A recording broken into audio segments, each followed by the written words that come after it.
So I'm with Shawn Parmanand. He's one of my good friends. And we were just chatting, and we've known each other for probably about 8 years or so. And Shawn, he is a clinical faculty member for Southern New Hampshire University. He got his Ph.D. in counselor education from Idaho State University. So just a couple floors up from where I got my Ph.D. in clinical psychology. So I'm really excited to hang out with Shawn today to learn more about his background. Coming from a counseling background, he has a lot more experience working with couples and a lot better versed with attachment and emotional concerns, whereas my clinical psych background kind of focuses on kind of reducing pathology. And what I really appreciate about the counseling model is there's a lot more focus on health and wellness.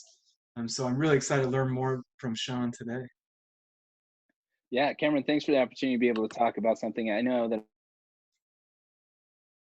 couples and some of the things that we're going to talk about, like sexuality and attachment. I mean, these are things that I've been able to see in my own clinical practice come through so often when I'm working with individuals and couples. So, yeah, I did graduate with a focus on marriage, couple, and family counseling. I think that's had a lot to do with I often see issues through a systemic lens. Like it's really hard for me to sit across from an individual and think that part of the help as well as the problem doesn't exist beyond that person. So I've found a lot of, I think, helpfulness in involving a partner, involving a family. It's just I think, alternate way to tackle a problem where I guess you have more support and you just have more context. Sometimes individuals get really stuck, and it's really even hard for them to see where that stuck feeling of stuck occurs or comes from. So as I went on and got my PhD, my focus was on education and teaching people to become counselors, which I've been really passionate about. But then there's always been this part of me that misses connecting in a counseling in the counseling realm, similar to what you said, with a focus on wellness. So for the last 5 or 6 years, I've been seeing quite a few couples and individuals in my own private practice. So I think that provides kind of this nice balance of having this educational perspective where I can share my clinical experience when I'm teaching concepts. Then I also have this experience where I'm keeping pretty up to date on the profession when I work with clients, so I can share resources and research and stuff like that. Um, so yeah, I mean, that's a little bit of background on me, but definitely I'm passionate about talking about some of this stuff for sure. Well, that's a great balance. So you've got your master's in marriage family therapy, PhD in training counselors how to do the very same thing. So you're an educator, but you also work with lots of couples and individuals. And one thing that always perplexes me about you is you enjoy working with couples. Yeah. So it's funny. A lot of people say that. I think there's a certain energy with working with couples that is pretty hard to replicate any other way. So at first, when I started seeing couples, I want to see as many as I could. And so I might have 4 or 5 couples in a day. And I felt like that's the hardest I'd ever worked. Like at the end of the day, I was Wow. so drained. Because there is something about the energy of couples, and I think it's the desire to connect and really work through things. Um, but I've had to be thoughtful about how I approach that because it can be kind of taxing to work with couples. That's for sure. Yeah. So Sean, I want to hear from you. Like when you're working with couples, what types of sexual concerns do people typically experience in a relationship? Yeah, I think uh, there's quite a few. I mean, to me, one thing that I spent quite a bit of time working with couples is this idea of sex versus intimacy. I Mm. think people use those terms pretty interchangeably when they're very, very different, and they meet different needs for individuals. Sometimes they obviously coincide, but sometimes, for certain partners, they may find that a desire to have sexual connection feels like nothing but sex, or that's all this person wants me for. When that may more so be an opportunity for them to connect and have more intimate needs met. So when I say intimacy, to me, it's emotional connection. Are couples able to emotionally connect outside of sex? And for some couples, I've been surprised they've never even really had that conversation or even thought about ways that they can connect emotionally Hmm. outside of just simply engaging in sexual behavior. So that's one big thing is just education around that. Sometimes what you find in couples is sex can be weaponized, where it becomes a power and control. Of course, that's difficult when one member wants to engage in that sort of behavior and have sex and connect in that way, and the other person withholds. That's that's somewhat typical. Obviously, extramarital affairs with regards to sex and sexuality, and then pornography is pretty common as well. So I would say of the couples I've seen, I don't even know how many I've seen. I would say some sort of sexual concern's been present in. I mean, this may seem high, but like 90%. I mean, Wow. couples are working through this stuff pretty often, and I can I've been surprised by how few have talked about that sort of thing, even predating their relationship, like going in, what kind of relationship do we want as it comes to sex and sexuality? Typically those conversations are starting in my office, and it may be people been married for 20 years. So what's going on there? Why is there such a high rate of sexual concerns and lack of conversation or awareness? Like, where is that coming from? Yeah, to me, you mentioned attachment a little bit before. I mean, this is sort of my spiel on attachment. We as human beings have a need to connect with other human beings. It's innate within us. It's biological. So when you think of, newborns, they need attachment to survive. Like, it's a survival mechanism to be held and fed and nourished. And obviously, as we grow, I mean, it's not quite the same, but to me, as I really break it down, it's really not actually that much different. We still Hmm. need to be held and connected to and nourished emotionally and physically. Those needs don't go away; they just kind of change. So we sort of go into relationships, and I think often people make this really strong attachment bond with someone, and it feels so good, and their needs are met in such a way that they say, I don't ever want this to end. Hmm. So then we make these like companionship choices of sort of staying monogamous for like many people, that's the choice that they make, um, because their attachment needs are met. So what can happen though through time is we sustain what are called attachment injuries, where we're connecting with someone in a way, giving them our trust, our vulnerability, and for whatever reason that attachment is harmed. So for example, if you had any experiences with your parents where you thought, well, I'm connected, they're usually our first attachment figures, and they say something or do something that you think, I didn't know parents did that. Hmm. I didn't, this is new to me. And it kind of changes the way you look at that relationship. So often people categorize that, particularly in couple relationships, as putting up a wall. That's an attachment injury, and it creates distance. And so through time, as those patterns continue to happen, that wall is reinforced. It's maybe strengthened. It becomes wider to the point where couples have a really hard time seeing over that wall, or even going back to that place that first brought them together. So usually in therapy, that's one of the first things I ask couples is what brought you two together in the first Hmm. place? Because they're so detached from that point of their relationship that I don't even know if most couples even can see each other in that way like they once did. And I've seen that softening kind of occur when they're able to connect again in that way. Wow, as you talk about that, like I just get this vision of a relationship as like a living organism that there's a dynamic, there's a dance, it can be really lively or it can be kind of suffering. And yet I think sometimes we think about it, it's like it's me versus you, or my actions don't impact you, but you're talking about like whatever you do impacts that system or that individual that you're very much in that close relationship because of attachment.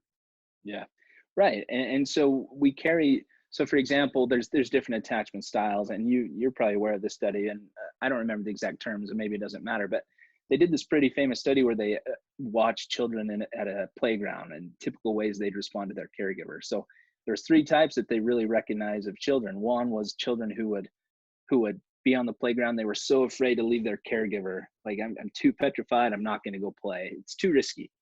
Option two was there's some kids who'll go run on that playground and they're not even looking back for caregiver. Like they couldn't care less. And Was then that there's you, Shawn? that I'm still running. And then there's a third and I think ideal option of they'll go play, they'll check back in, they'll make sure that caregiver's there, but they're willing to take risks. So from an attachment point of view, the best thing you can have in a relationship is a sense of safety and security where you feel safe to take risks, you feel secure that you're coming back to a consistent relationship, you're Mm. able to ask for what you need in that relationship without having it be met with contention or frustration, or to me, just some relationships are unpredictable and that can be really challenging. So yeah, I mean, as you say, like there's this dance. I mean, I think it's this constant, I guess, quest to have those needs met. We can talk a little bit about more about needs that individuals often have, but that back and forth dynamic is pretty amazing to watch unfold in front of you. And it's one of Yeah. those things, again, that I don't think couples realize is happening. Yeah. So I wonder, Sean, so maybe I'm asking to alleviate my own anxiety, but let's say like early on there were some injuries to your attachment with caregivers and you develop a fearful attachment or an avoidant attachment. Is it possible to repair that and form a safe, secure, healthy relationship with a partner where you can have a secure attachment in your marriage? Yeah. No, that's a great question. And it's one that a lot of my couples ask because I think they're having some of the same thoughts that you're having is if I've sustained these injuries, can I heal? And I'd be frightened to think of a world where that kind of healing couldn't happen. I think what I'll tell you, and I would say the same to my clients, is it's really scary to heal that because Yeah. really the only way to do that involves risks. It involves being vulnerable, being Oh, emotional with someone. Yeah, and it's no. and it's doing that with people who may have hurt you before, right? Oh, Right. So you're in a couple relationship, you sustained an attachment injury. What I, as a therapist, am going to do is ask you to be vulnerable with that person again and hopefully recreate a scenario for that other partner where they can be there in a way that's most meaningful to you to meet that need. And that's a kind of a corrective experience, hopefully. But there's no way to get past, to me, an attachment injury unless you take some risks first. oh, and I wish I knew a counter argument to that, Sean, but that's been my experience too, where Yeah. vulnerability is one of those things. Like, I don't love broccoli, but it's a superfood. Like, it's good Right. for you. And vulnerability is like that for me. I don't love it, and yet I love the impact of it. Like, through vulnerability, you can have connection, you can heal, relationships are stronger. And yet, it's not my favorite thing to put my guard down and let Sure. somebody in, especially somebody that I have felt hurt by in the past. Right. No, I agree. And I'll say this thing to be vulnerable. I mean, ideally, we are all that way with one another. But in a couple relationship, if couples want the kind of relationship they're describing to me that they want, I don't see another way to do it other than be vulnerable. So, what I tell people all the time is if mom and dad have hurt you as a kid and you have kind of this complicated relationship with them, this doesn't have to be a sweeping change in all your relationships. But you should have this in your couple relationship Mm. because you're going to see dividends pay off the most there because that's really oftentimes who you're most hopefully connected to or at least want that with. Um, but yeah, it's scary. It's really Yeah, scary for it is. people. So let's say that, in that couple relationship, one partner says, I've been struggling with pornography or been viewing pornography. Could that be experienced like an attachment injury for the other partner? Sure. Right. It likely is. We talked a little bit before we got started.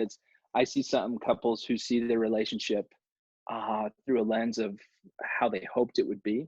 And oftentimes those are expectations that are, I don't know, I've seen very few relationships meet up to the expectations that many people have. And so whether it's pornography, uh, whether it's their financial, their wealth, their whatever, how many kids they have, the profession, whatever, it's not uncommon for couples to experience not raising up to whatever expectations they had for what the relationship would look like. So pornography can absolutely be part of that. And I think because of some of the things that accompany pornography, such as shame and secrecy, and I guess the whole sexuality component of it too, absolutely that can be something that's painful and would be an example of an attachment injury for a couple. Yeah, So maybe you could share with us some of the expectations that somebody might bring into a relationship that are either unspoken or maybe just not that are well articulated or that aware of that might get violated when you discover that my partner's looking at porn. yeah. I think it does come down to the vulnerability of the sexual act itself. So if we're just taking sex all by itself, it is one of the most vulnerable things that we can do. Now, I'm not saying it always is. Some people have sex and do not feel any sort of vulnerability in Mm. that act.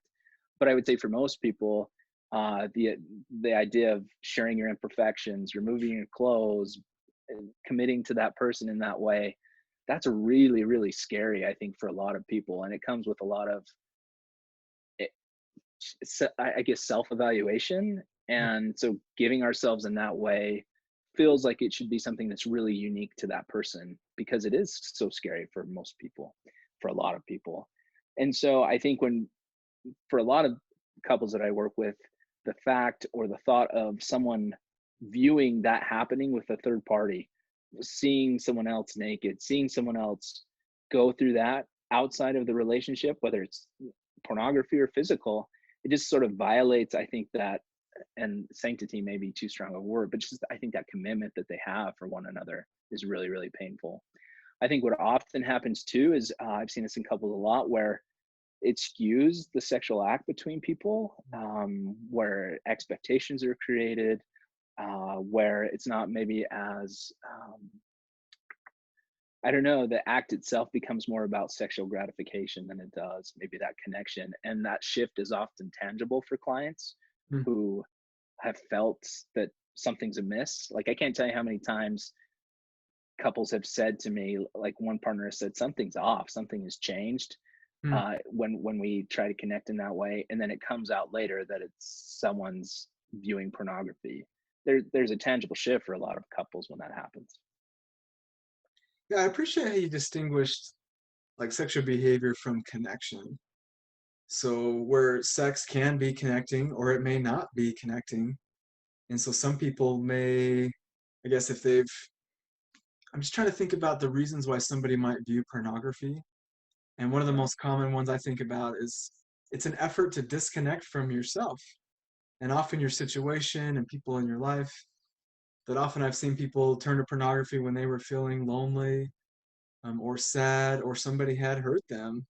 They've lost somebody and they're grieving, and they want to disconnect from that. And they're viewing sexual images to do that because it feels good, it's exciting, kind of allows you to escape that feeling. And it makes me wonder about like if you've been doing that for years and years in your life, that at some point, if you would associate sexual activity as a form of disconnection, where in a couple in a relationship, sexual behavior could be extremely connecting. I just wonder if you've how that might change if you viewed sex as an escape instead of being more present in your body and with your emotions. Yeah. No, that's so true. And to me, it's even interesting to substitute sex with any other coping mechanism. Like, would it be as painful for people if when we're lonely we do X instead of pornography? Like, it's not, it. A lot of people might be more understanding to that, and understand how difficult that is to sort of cope through some of those feelings. But I think when sexuality becomes part of that, it is often pathologized and made to be, this heinous act, which, I mean, I'm not trying to add values into this discussion. That'd probably take us down this winding road, but I think that becomes part of it too. Um, but you're right. I mean, oftentimes, I think people come in with some of these habits of coping even prior to a relationship. But to add to that, it is really, I think it's really hard for the other partner not to take it as personal, Yeah. that they're saying, okay, that person is just coping. And well, it may be maladaptive or painful, they're just coping. I think it's hard for couples that I've, at least that I've worked with, to not say I'm deficient in some way. Maybe I'm not gratifying my partner in a way that they need. Whatever the case may be, oftentimes people internalize that as my partner wouldn't be viewing pornography if I was doing a certain thing, some sort of magical spell, which, there certainly partners can help one another, but also no one can force one another to make any sort of choice. And I think it does go there so quickly where I think whenever there is an attachment injury, it just ramps up our insecurities. And it's like, oh, shoot, what is it that's going on? Are they leaving? Are they disinterested? What kind of weakness do I have? Like you said, we probably wouldn't take it as personal if our partner was coping through food, unless we were a really good chef and we're like, wow, do they not like my cooking? Like they're sneaking out and getting snacks and all that. But I think you're right, as you talked about, like sex itself is such a vulnerable act where you kind of strip down literally and maybe figuratively and kind of bare yourself. So to have that disrupted, I think maybe magnifies the impact of learning about that your partner's viewing pornography, and it just kind of ramps up all those insecurities that we might be feeling. Yeah, I mean, I would say simplistically, I mean, to me, there's probably variation between attachment injuries. I would say the more vulnerable we are, the more painful it is to be harmed in that way. Yeah. So something like as vulnerable as sex might be, to have it violated, yeah, I mean, obviously, if we're going through that I don't know, ratio type way of looking at things, then yeah, it's probably extremely, excruciatingly painful for couples. And I wonder, since like this relationship is a dance, like if there is a partner that's viewing pornography and is aware that, wow, my actions deeply hurt my partner. Now I feel even worse about myself. I'm gonna go probably go turn looking at porn to feel better. Like, what would you say to them to help them recognize that, yeah, our actions do impact our partners and they have feelings and it's gonna magnify insecurities. Like, how would you help them make sense of that part instead of further ramping up feelings of shame? It's just gonna increase that behavior. Yeah, that's such a great question. I think it is something that a lot of couples view. So I was thinking of like one couple in particular where they'd gotten to the point of being pretty open and honest, which was good. So if the partner was feeling like, gosh, I'm feeling um, whatever, I want to go look at pornography. I'm feeling insert emotion. They were really great about sharing that with their partner, but that was still painful for the partner. Oh yeah. So training that partner, even though we're maybe having that in the moment, this is awful, how dare you, like recognizing vulnerability for what it is, as a desire to connect and a desire to move forward and not want to do it Mm. anymore. It's almost this training of both of them. So my guess is if I went to my partner and we'd been working through something like that and I said, hey, we talked about this in therapy, I'm feeling tempted to look at pornography, I need your support. And and my partner said, oh, that's horrible, how could you do this to me? Then the likelihood I'm going to look at pornography just to me skyrocketed. Yeah. But if that's met with, I appreciate you telling me, this is hard for me to hear, but I'm really working on being supportive for you, thank you for being honest and vulnerable with me, and maybe it ends in an embrace, whatever, I'm like making it this picture perfect moment, but you know what I mean. If it's met with that, then maybe that's actually the need that that person had at Yeah. that moment, when instead of viewing pornography they're going to their partner and having a connecting moment. And that's sort of how I see change happening through like this dance like you mentioned. I love that. And I think a lot of it comes down to we want to be accepted and loved by people in our life, especially those that we're the most vulnerable to. But then you introduce things like sex and pornography, where it just feels riskier and scarier to convey those needs and to get them met. And then our feelings are hurt and our walls are up. And yet, I Mhm. think the principles are all the same, though. We still want to be loved and accepted, and you're still going to have urges, sexual urges, urges to view. It's still turning back to your partner and saying, I'm having these urges. And like you said, that partner's going to be like, oh, that's hard to hear. And thank you for having that desire to connect with me, that really is the path forward. Yeah, no, I totally agree. Yeah, So I had another question, but it slipped my mind. So maybe we're going to go a different route here. sure. What kind of advice or counsel would you give people as far as learning better ways to understand sexuality, their own sexual development, what healthy behaviors are? Because I feel like there's just a lack of education. Sometimes we're aware when it's a problem, but like, how would you help somebody create more healthy sexuality? Yeah. Well, I might take like the winding road on this because there was a point I wanted to make, but I think that it ties in a little bit, is that we're sort of conditioned in a lot of ways in relationships to, and this is, to me is completely contrary to how we're wired, to not have needs, to not communicate, get to, in the weeds on gender, but especially as males, to say I have emotional needs. We've had that socialized out of us from a very young age and received messages consciously and otherwise about what that looks like. So, fast forwarding into a couple relationship, there's this, and I guess I'll just speak from my own experience. There's this provider mentality, there's a protect the pack mentality, there's weakness in being vulnerable. So there's this socialization aspect that we carry into, not to mention our own lived experiences and our families of origin, whether or not sex and sexuality was a topic of discussion. For many of the couples I work with, it was not. And if it was, it never, I don't hear a lot of stories of like, hey, we had really open dialogue in our home. Maybe Yeah. if anything, it's like, read this pamphlet. If you have questions, ask me, but no one's going to actually ask because that would be really weird to talk to mom or dad about that.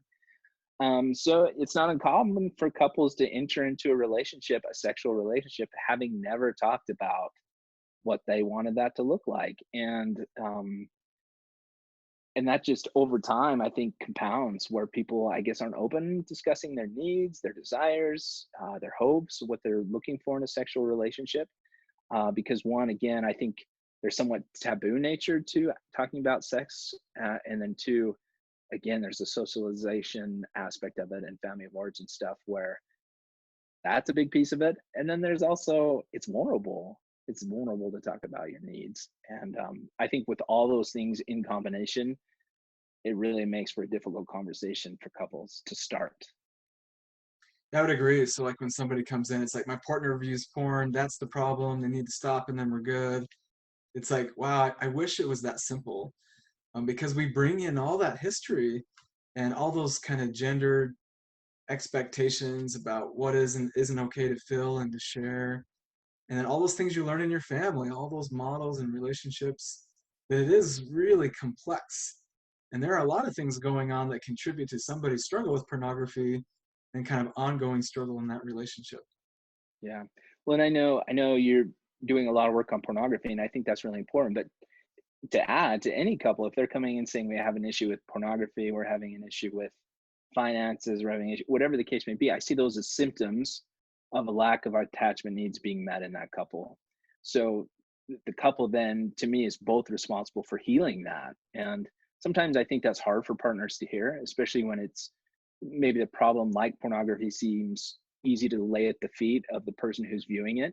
And ultimately, they will be responsible for change. But, kind of like you said, if we can get both partner on board versus like in an adversarial way of approaching that problem, but shoulder to shoulder, I've seen a lot of pretty positive results, especially when they're focusing on those attachment needs. Wait a minute, I want to put you on the spot here, Sean. So you're saying that if my partner's viewing pornography, I can't just say, this is all on you, this is your problem, you got to fix it. That this has to now be our problem to address together?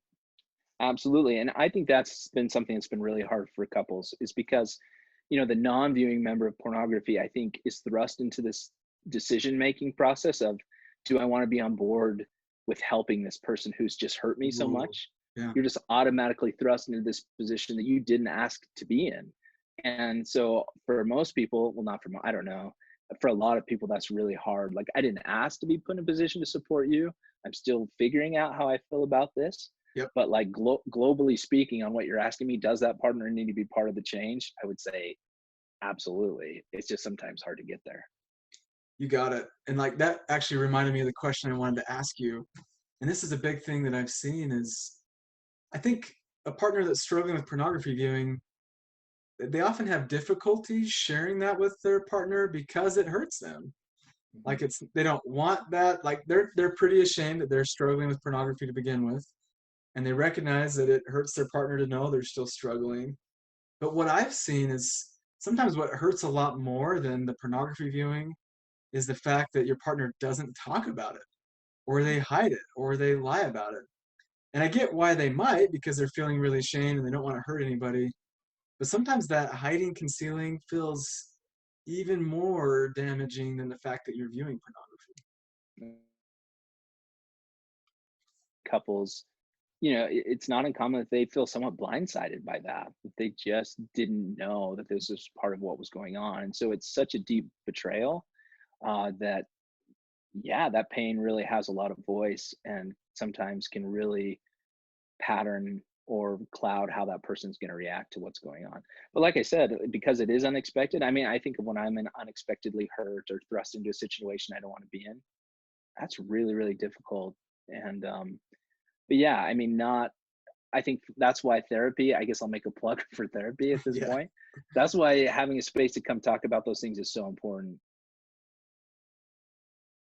In and of itself helps to break that pattern of we don't talk about certain things. In therapy, that's the idea. So it's, to me, just stepping into counseling is an intervention Yeah. because you're doing something out of the norm of the pattern that you're in, which can be really helpful for couples. Yeah. I don't know if this is similar to you, but maybe I'm letting some therapist secrets out. But often when I'm working with somebody, I'm going to do two things. I'm going to support them. And help them take responsibility for their part at the same time. And sometimes it seems like, no, it's either their fault or my fault. And it's for me that the blame game, finger pointing isn't helpful for relationship issues, especially pornography. But I'm going to validate the hurt, validate the fears, the insecurities, the feelings of shame, but also help somebody look at, what might be your role in maintaining this pattern. And that can be a really delicate kind of line to dance. But I've always seen that. And I see that in all my relationships. Like, I think about probably the hardest role I have in my life is as a parent. And Mm. so I've got good kids. And yet when my kids are struggling, it's a lot easier for me to say, like, gosh, like, why are they throwing a tantrum? Like, they should regulate their emotions better. But honestly, I find that my kids are able to calm themselves better and more quickly when I look at, what was my role in this? Like, Hmm. was I impatient? Was I unclear? Have I not helped them manage their emotions better? And I found that when I kind of own that and even share that, like my role in this, it actually helps my kids kind of calm down and have more compassion and improve our relationships. And I've just seen that time and time again. And even though I might be upset with somebody who didn't listen Hmm. or hurt me, when I do acknowledge my role, even if it's really small, it does seem to help that relationship and also reduce that behavior that is undesirable. Yeah. I think what you're speaking to is this role of de-escalation. So that's exactly what you're describing that can happen in counseling is we're wanting. So I see this to couples too. This is part of attachment. When emotions are high, highest too. So if someone, a kid or otherwise, is displaying high emotionality, to me, I am interpreting that as a therapist of they need comfort or they Yeah. need X, whatever it is, whatever their emotional need is. And so if we can focus on providing that, that's the best way to decrease that behavior. But oftentimes what we find is, okay, you're angry. Now I'm yelling. Now, oh, you're mad at me, partner. Well, here's something you did 2 years ago that was similar. And uh, I've never seen that be a beneficial place for a couple to be in. Nothing positive comes from, this escalation of both partners. So what you just described is things are escalating. One partner has this idea of I'm going to de-escalate the situation. And then usually the other person follows beneficial in terms of getting past something than the other way around. And it's amazing to see that happen over and over.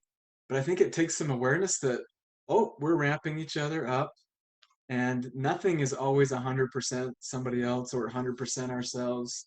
It's a dynamic, it's a give Yeah. and take. And when we can notice that and think about, what do I really want in this exchange? And what kind of a person do I want to be in this relationship? How do I want to view my partner?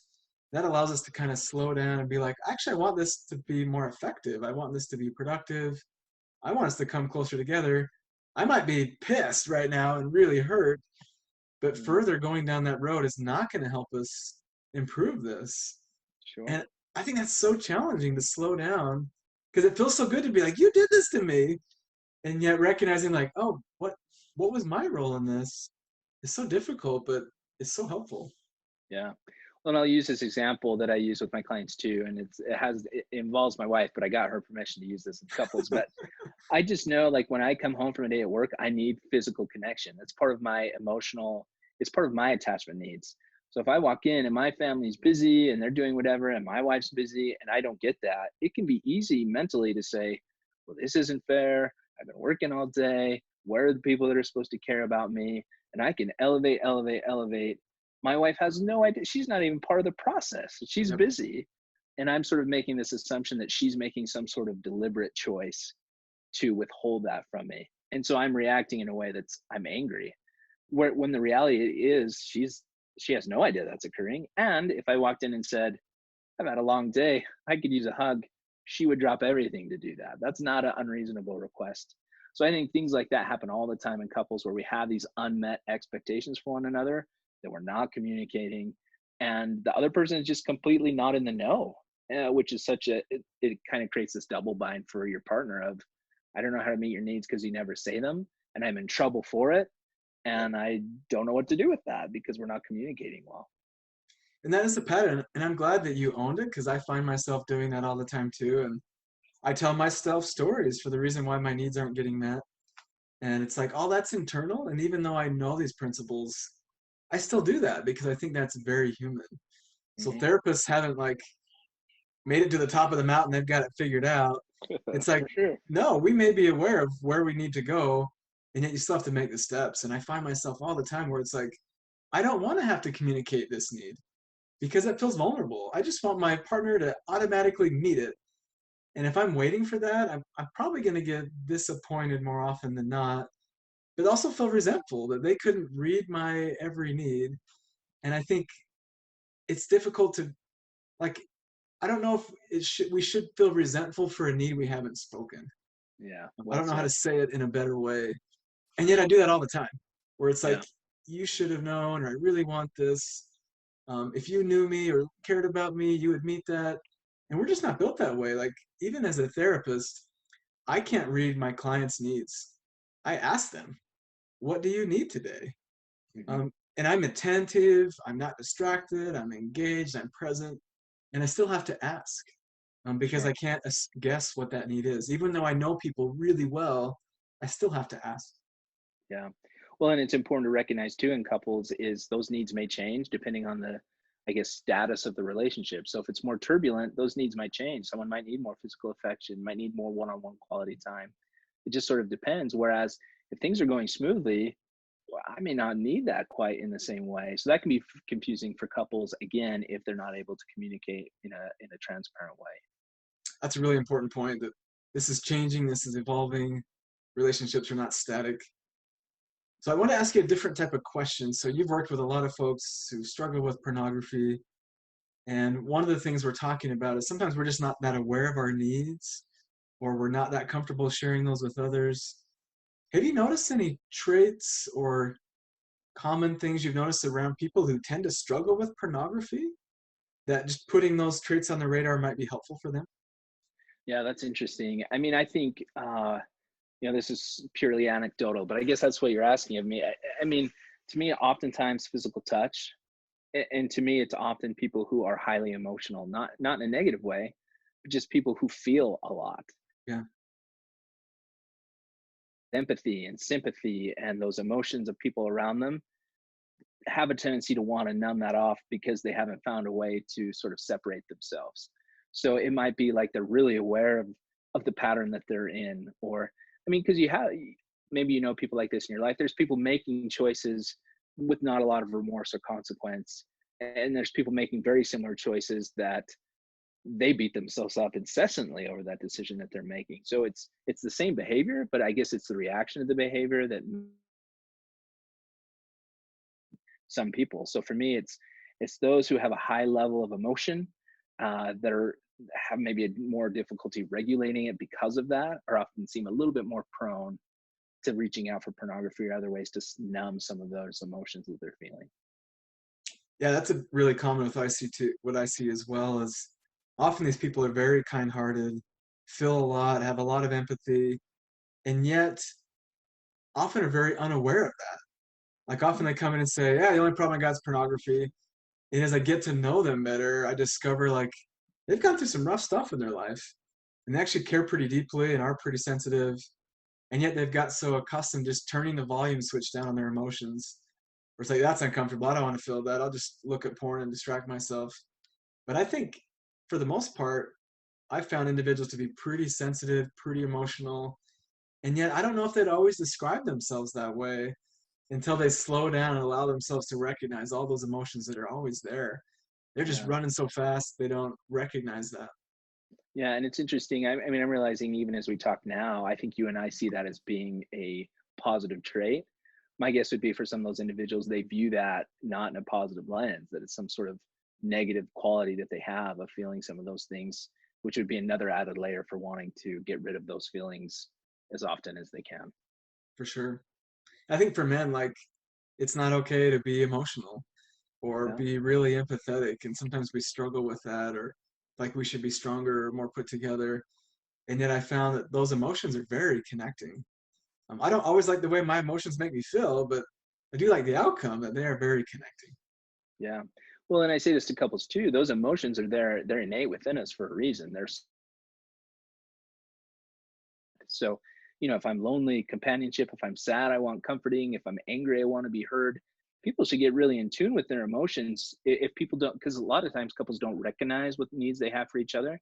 So then I invite them, like, really hone in then on the emotions that you have, because those emotions can be really telling regarding what you're needing in that moment. um, sort of diffuse emotions or pretend like they don't exist or swallow hard and or whatever, to me that often leads to pornography or whatever pathology exists, because people are turning off this really important aspect of themselves that's, to me, almost a warning system. It is a warning It system, is. And that's innate within us for a reason. it doesn't just go away. We need it. One of the thing I noticed is like I don't think I've had a conversation around sexuality or pornography without bringing in religion. Like, how do you feel like religion impacts our sexual development or how well we navigate sexual concerns? Yeah, that's so. To me, that's a really complicated road to go down, because to me, religion, we should all sort of have this idea of who we aspire to be, and that can be a hard. It's hard to understand what values we have. And one thing that religion and spirituality do a great job of, mostly religion, is creating this preset of a value system. So if you belong to this religious affiliation, then this should be your values, and that's great. Except for a lot of people, there's some variance there. And to me, in most religions, there's not a lot of room for it. It doesn't feel like there's wiggle room. It's Yeah. all in or all out. And because most people aren't, I don't know, there's going to be a segment of people that just the values match up perfectly with that religion, so it doesn't feel difficult for them. I would say for the most part, there's people that struggle with one way or another religion. And at the core of, like, I mean, I guess we'll go with Christianity. The belief is you follow these because it determines what happens after you die. I mean, there's a Wow. lot riding on it. And so much is caught up in procreation and what that means for people and how, I guess, sacred that is, that any deviation from that feels like it has like this eternal consequence on people. So no wonder we want to keep that a secret. Like, there's got to, for most people, I think there's so much shame and so much fear and so much guilt around making those sorts of decisions, because it's oftentimes so different from what we ascribe or say we believe in. um, I will also say that for many people, again, from a Christian point of view, it's one of the only sins that becomes a blessing overnight. So you have a piece of paper and you're married now, so now have at it. It's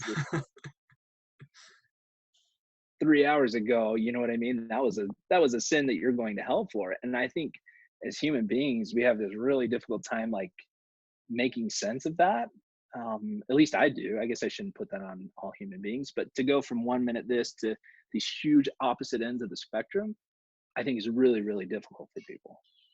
Well, I've never heard it said like that, Sean, where sex is a sin 1 minute, till that ceremony's done, it's a blessing. But that really rings home to me where, yeah, during that sin phase, where it's like sex is really important, it may determine like eternal consequences. Therefore, any misstep is a catastrophic failure. To after that, now sex has to be wonderful and connecting, and there can't be any problems, or else it might disrupt your marriage. So it just seems like it is so important, so significant. There's so much pressure on it that for me, it's like we're bound to make mistakes Sure. and bound to struggle and have different expectations because there's such a focus and such an important that there's going to be a learning curve.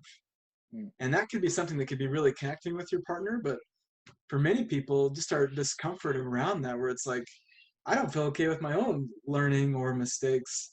Therefore, I can't tolerate my partner struggling to figure out their own sexuality. It just makes it more complicated where sex and religion can be very connecting, very healing, very hope provoking. But for many people, it just kind of ramps up that fear and that pressure. Right. And one thing I noticed too, and this is just the way my experience has been, is you're not going to go to a lot of religious gatherings or whatever and hear about what you just described. It's pretty dogmatic. It's black and white. That's often what religion is. And so you're not getting these sort of sermons or whatever, like growth comes in sexuality. There's, at least I haven't experienced that in my own life. Um, and then I don't get a lot of, from a religious point of view or perspective, the enjoyment, just the physical enjoyment of enjoying your partner in a sexual way. It's often comes, it's biological, it's creating life. And all those are wonderful things. But I guess just where do we get the message that we have the opportunity to enjoy our sexual relationship with our partner anywhere? Like I just didn't get that message very often growing up. And maybe that's just a reflection of my own life experience. But that seems really foreign. I'm with you, and I'm a religious individual, and often think about like receiving a physical body as a gift, and God has helped develop that for specific purpose. And sex is very pleasurable. Like we have parts of our anatomy that are designed just to receive pleasure. And for me, that was created by design, divine design. And yet we don't talk about that, that like this Mm. is healthy, this is good. It's supposed to feel pleasurable. It's designed to connect. There's hormones that are released that are bonding hormones. And yet we don't think about that. We think, oh my goodness, like this feels so good. Something must be wrong with me. But it's Yeah, like, no, things are kind of working as they should. sure. This is the idea. Yeah, right. So one thing I've heard from religious couples is there's a lot of fear around pornography, and often there is this kind of sentiment or message that if somebody is struggling with pornography, it's like the black dot, the plague, the curse, where you need to run away. This is a deal breaker. This pattern, this behavior is going to escalate. They may abuse other people or be violent. Like, what would you say to someone that's like, wow, my partner has porn issues. This is over. This is worst case scenario. Yeah. Yeah, I think that is, as you described it, sort of this underwriting fear. And I think anytime a worst case scenario drives our behavior, that's a bit of a danger zone. So if someone makes a mistake and says, okay, they made this mistake, but it could potentially lead to this. So I'm going to behave as if this worst case scenario thing is going to happen. I don't think that creates a lot of hope for the person who wants to change. And my perspective. I mean, not every person I've worked with, but a lot of people who come into therapy that say, "I want to get past this." That's a really genuine thing. Hmm. I don't think there's a lot of people who are like, "I want to pacify my partner." I think they want to get past it, and maybe that's just the way I approach counseling. But I think the best way to do that is to have systemic support. Like I said when we started, to me, please don't let, I guess that this would be my plea for the people that I work with or people that you see with pornography. Please don't let your behavior, because again, I think that makes us make decisions that aren't actually the decisions that lie in front of us. So if our best friend came to us and said, "Hey, I'm struggling with this. I'm opening up to you. I'm struggling with this pornography. I'm worried what it's going to do in my relationship." My guess is we would treat that person in a very unique way that might be a little bit different of how we would treat our partner. So maybe that's fair, maybe that's not. But I wonder if we can extend some of that to our partner who's engaging in that behavior. And to me, come up with a really collaborative and proactive plan of how we're going to align and tackle this together, just like you would any other problem. Um, but yeah, I mean, I guess speaking to that's the one thing that I see, Cameron, like you mentioned, is here's worst case scenario. That's going to shape my behavior, my choices. And to me, that's more often than not really problematic. Yeah. I think that's important because I've seen people that struggle with pornography where it can be a tremendous opportunity to improve your relationship, improve your conversation, to grow your intimacy, and actually have those conversations about our expectations around sexuality that we've never had before. It kind of compels us to do that. So I found that it can be very growth promoting. On the other side, I've also kind of worked with couples where pornography might be one thing that's present, but there's other behaviors in a relationship that are quite unhealthy, Mm. that don't feel safe. And so sometimes I'm working with a partner, like, I guess I should just be more patient and more understanding that my partner views porn, but their partner is also cheating on them, or is Yeah. disrespectful, or is abusive. And for me, those are different things. So I think, what counsel would you give someone about being supportive and compassionate, understanding, as well as setting boundaries for yourself as you navigate this process? Yeah. I don't even, I mean, that's such a great question and such a good point. And I think everyone, I mean, when you put it in that way, boundaries are such an important part of mental wellness because it can feel like, and this kind of stems on, I think, religion and spirituality too, is that there can be this view of not leaving your partner, of staying in a relationship based on how other people might view getting out of a partnership. I think recognizing that I work with couples quite a bit on like what is your value system? Like what do you want from one another? Let's speak it into existence. Let's put it out there. And then I've been shocked at how many people have never thought about that, who've never decided what I really truly want out of a relationship. It's more like this is what I got, and this is kind of hard, and really don't see anywhere past that. So I think once people do some sort of introspection on what they're truly looking for in a relationship, and then sort of get an understanding of how pornography fits into that, or abuse, or whatever the case may be, then that's sort of, then you're talking next steps. But I think people just skip right over that, kind of like what you said, where that fear of, oh no, they're looking at pornography, I've got to get out of this as quickly as possible. I think there's a whole like middle ground of understanding what it all means to you and what you believe, that sometimes people forget to go through that process. I'm with you. I think when we're in a crisis situation, our reflexes are run, fight, like Yeah. let's go through this as fast as we can and get it behind us. And yet in these situations, like, no, this is the time to slow down, understand it, not make decisions in this moment. I definitely make sure that you're safe. If there is abuse or violence in a relationship, like that kind of safety is priority. But it's not the time to like, well, you viewed pornography, I guess we're getting a divorce tomorrow. It's like, no, we need to slow down and understand this because this can be extremely workable. Or you might discover when you explore your values, like you mentioned, that yeah, maybe we aren't compatible. We don't want the same things. We are going in different directions. We just didn't realize this for a long time. So I Yeah. think there's different things that can come out of that awareness and that process in couples therapy. And one thing I learned very early on as a couples counselors, I always thought my goal was to keep people together. And that isn't the goal. Is Yeah. I'd say for some couples, like you do come closer together. For other couples, you're helping them navigate that separation, that relationship. Either way, you're helping people understand their needs, their values, communicate those, and if possible in that relationship, and if not, finding a healthy way to kind of dissolve that and move forward. Yeah, no, I completely agree. That's well said. I've had couples decide in my office that day to get a divorce, and I think if you would have told me that as a master student that someday that would happen, I would think I'm the biggest failure to therapy that's ever could be. But you're right. I mean, that could be what's needed for a couple. And I would say it's just important to take your time with that process. Those are major decisions.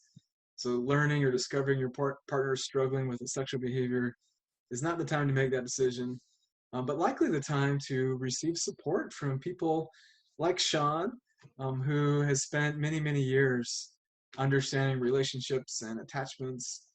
And I found that going to individual counseling requires a high level of vulnerability. Going to couples counseling seems like it's even higher, Yeah, because right. you're going to talk about your own stuff and your relationship and your partner stuff.